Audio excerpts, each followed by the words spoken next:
Untuk mengulas soal pertandingan malam tadi dan pilihan strategi dari Patrick Kluivert serta peluang timnas di putaran keempat, kita perbincangkan dengan pengamat sepak bola Binder Singh yang telah bergabung bersama kami di Kompas Petang. Selamat petang, Bung Binder. Selamat petang, Mas Yasir. Nah, ini kita sama-sama bahagia ya, timnas Indonesia Ya, menang walaupun cuma 1 gol. Ya. Tapi kalau dari yang Anda lihat seperti apa penampilan timnas tadi malam?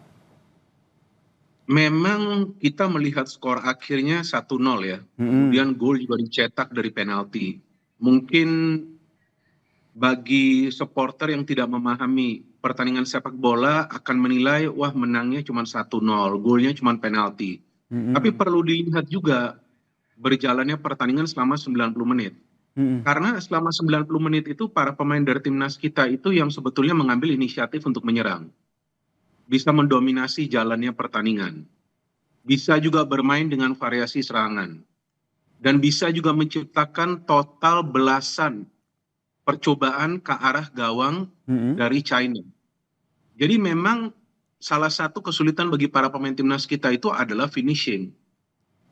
Jadi pada saat timnas kita itu memang cuma menangnya 1-0, tapi secara permainan ini adalah grafis penampilan yang baik. Jadi lebih baik daripada sebelumnya. Jadi Anda melihat grafisnya meningkat begitu ya, meskipun sebelumnya ini banyak catatan soal bagaimana finishing dari permainan kita yang kurang epik begitu ya.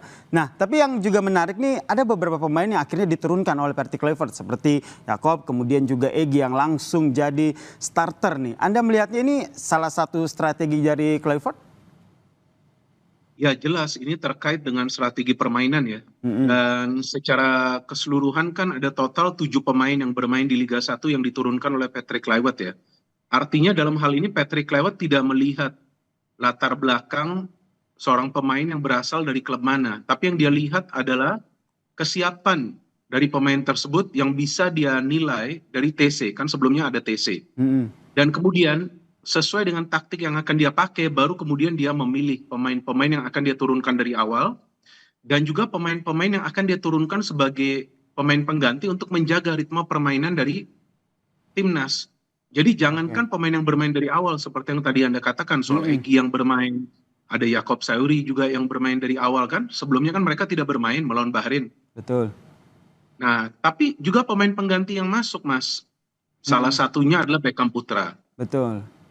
Ini Ya Beckham kan, Putra ini juga adalah cukup mencuri perhatian begitu ya, walaupun masuknya sebentar gitu, tapi gocekannya itu kalau kita nonton langsung tuh mencari perhatian. Ini Anda lihat seperti apa nih penampilan dari Beckham Putra ini? Iya, kalau saya melihat mental dia kuat ya, dan dia sudah siap untuk pertandingan ini. Artinya sebelumnya dia sudah diinfo bahwa dia kemungkinan, belum pasti, kemungkinan dia bisa dimainkan. Jadi dia sudah harus siap mentalnya. Kalau soal skill kan kita tahu lah, Beckham skillnya memang bagus ya. Bahkan dia pemain lokal produktif di Persib itu Beckham Putra. Tapi mental dia ini siap. Maka itu pada saat dia masuk, dia gak gugup, dia bahkan tidak melakukan kesalahan, dan dia berani duel dengan para pemain China. Dan pinternya Beckham itu bisa menghindar dari tackling-tackling yang cukup berbahaya itu dari para pemain China.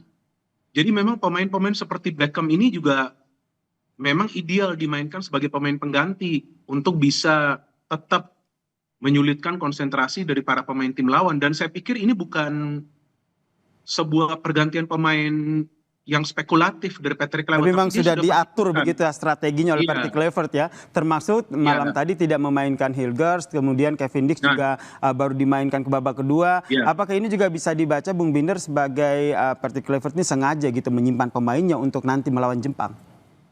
Iya, artinya bukan untuk melawan Jepang saja, Mas. Artinya untuk pertandingan melawan China, sebetulnya Patrick itu punya plan A dan plan B.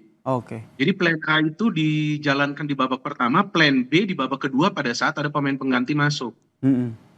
Nah, karena pada saat para pemain pengganti masuk, coba perhatikan, proses membangun serangannya itu lebih cepat daripada pemain-pemain yang bermain dari awal. Cepat sekali itu. Masuknya Kevin Dix sama Beckham itu bisa membuat alur serangan dari timnas itu lebih cepat nyampe ke pertahanan dari China dengan umpan-umpan kombinasi jarak-jarak pendek, Mas.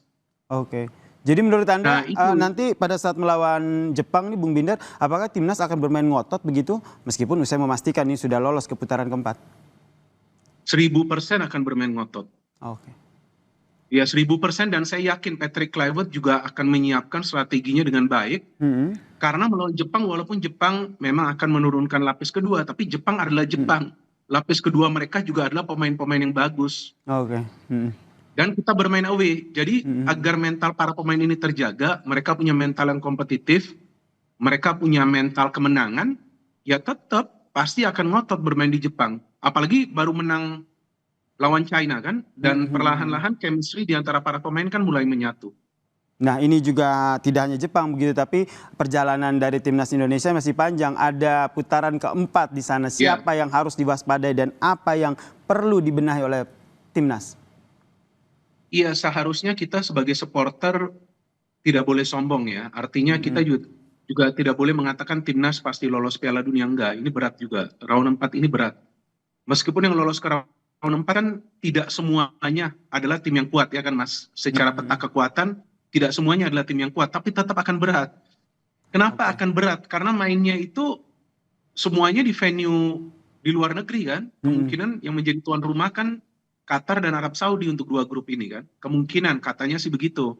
Oke, jadi memang persiapannya harus lebih matang ya. Jadi sebagai sebuah persiapan begitu, tidak hanya melawan Jepang, tapi bagaimana melawan di putaran keempat zona Piala Dunia zona Asia ini. Kita nantikan ya seperti apa nanti perjuangan dari timnas Indonesia ini. Terima kasih Bung Binder Singh telah bergabung bersama kami di Kompas Petang. Salam sehat. Ya, terima kasih.